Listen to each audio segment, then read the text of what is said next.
और इस वक्त हमारे साथ संवाददाता कुमार राजेश जुड़ गए हैं इस वक्त छत्तीसगढ़ से लाइव। राजेश, ये जो सवाल उठाया जा रहा है बागेश्वर धाम के सरकार धीरेन्द्र शास्त्री पर कि खास तौर पर जो मुख्यमंत्री ने उठाए हैं कि अगर आप धर्म परिवर्तन करवा रहे हैं या उनकी घर वापसी करवा रहे हैं तो फिर आप उसे किस वर्ण में रखेंगे, क्या ये प्रश्न अभी तक शास्त्री जी के सामने लाया गया? क्या उन्होंने इस पर कोई जवाब दिया?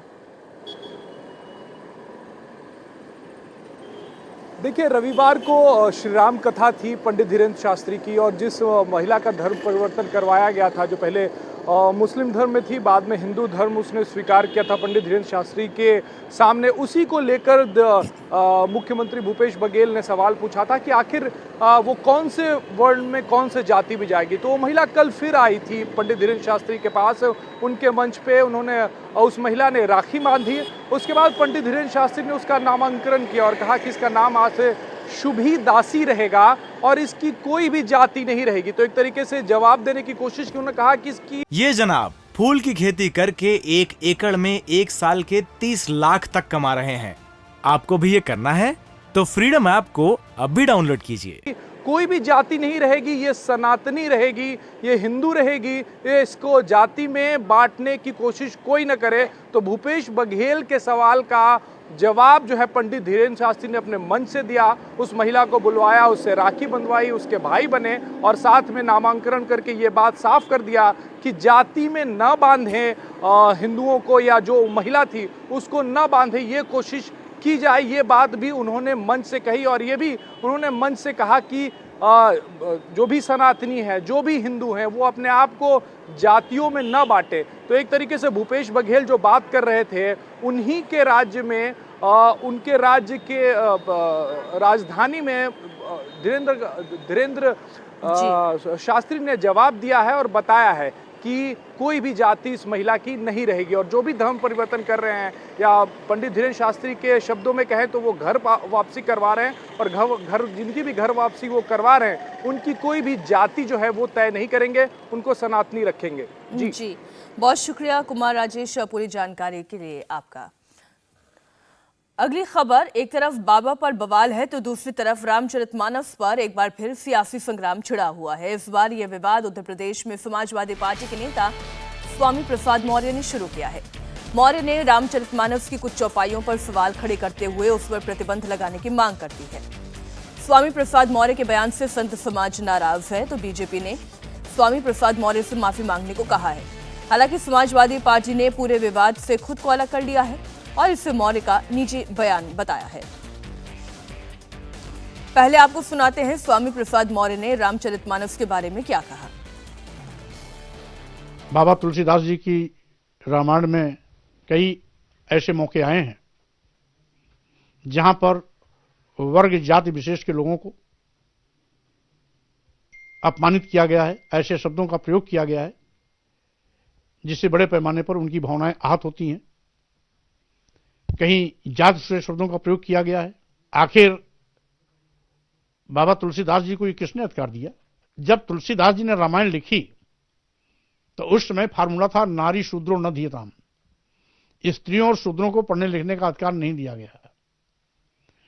स्त्रियों को पढ़ने लिखने का अधिकार अंग्रेजी हुकूमत में मिला, शूद्रों को ही पढ़ने लिखने का अधिकार अंग्रेजी हुकूमत में मिला। तो उस समय तो इनको पढ़ने लिखने का अधिकार था ही नहीं, तो शिक्षा देने की बात कहां से आ गई? ऐसे अपमानजनक शब्दों को प्रतिबंधित कर देना चाहिए, जिससे कि आज जो लोगों की भावनाएं आहत हो रही हैं वो आहत ना हो। और हम समझते हैं सरकार की संवेदनशीलता इसी में होगी कि इस पर प्रभावी कार्रवाई करे। स्वामी प्रसाद मौर्य पिछले विधानसभा चुनाव से पहले बीजेपी छोड़कर समाजवादी पार्टी में आए थे, लेकिन चुनाव में अपनी हार भी नहीं बचा पाए। उसके बाद अपनी खोई हुई राजनीतिक जमीन की तलाश कर रहे मौर्य ने रामचरितमानस पर सवाल उठा दिए हैं, तो बीजेपी ने उन पर अटैक करने में भी देरी नहीं की। यूपी बीजेपी अध्यक्ष भूपेंद्र चौधरी ने कहा कि समाजवादी पार्टी साफ करे कि यह बयान पार्टी का है या मौर्य का।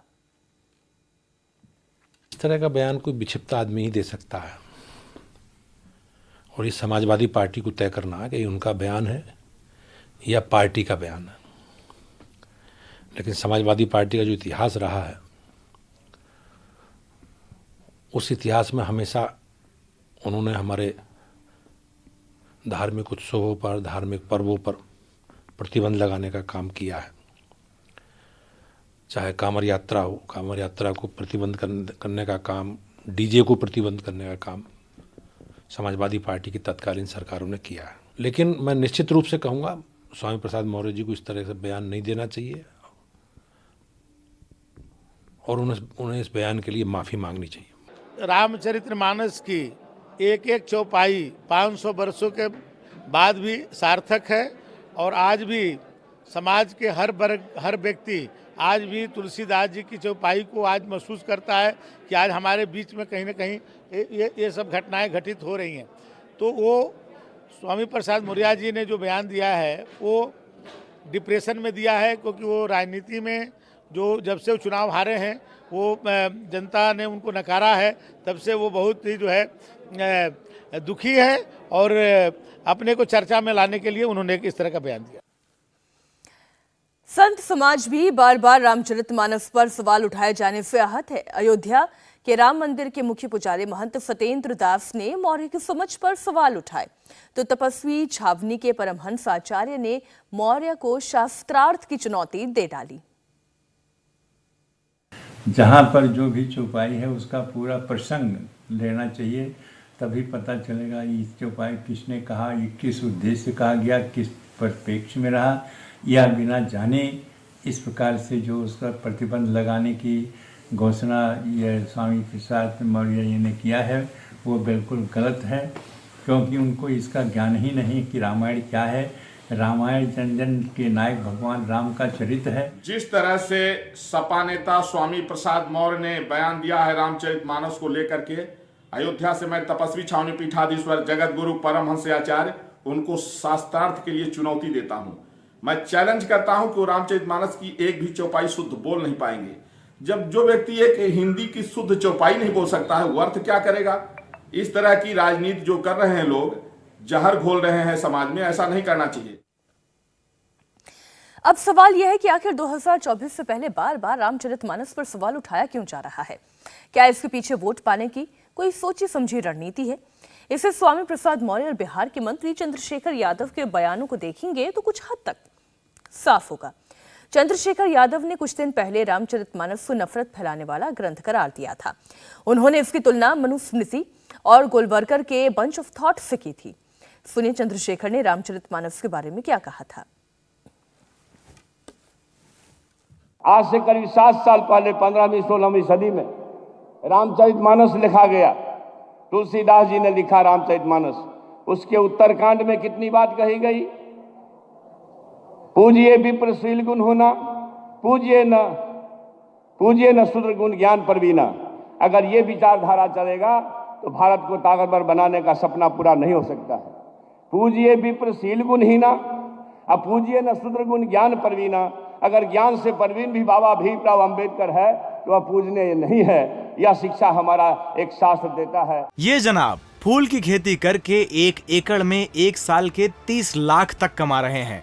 आपको भी ये करना है तो फ्रीडम ऐप को अब भी डाउनलोड कीजिए। जो नफरत बोता है, मैं आपसे कहना चाहता हूँ, उसी उत्तरकांड में लिखा हुआ, जय बरनाधम तेली कुम्हारा सपच की रात कोल कलवारा।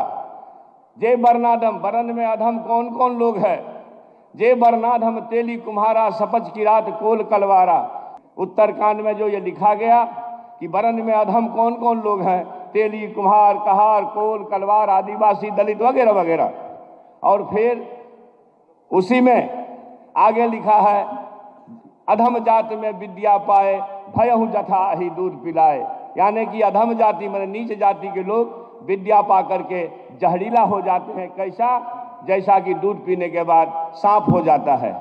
अगर ये साथ हमारे सामने हो जो नफरत को इस तरह से बोता हो, तो मैं उम्मीद करता हूं कि नफरत का वातावरण बना करके भारत को ताकतवर कोई नहीं बना सकता है। इंडिया टीवी हर वक्त हर जगह डाउनलोड करने के लिए सर्च करें India TV news Google play store या ऐप स्टोर पर।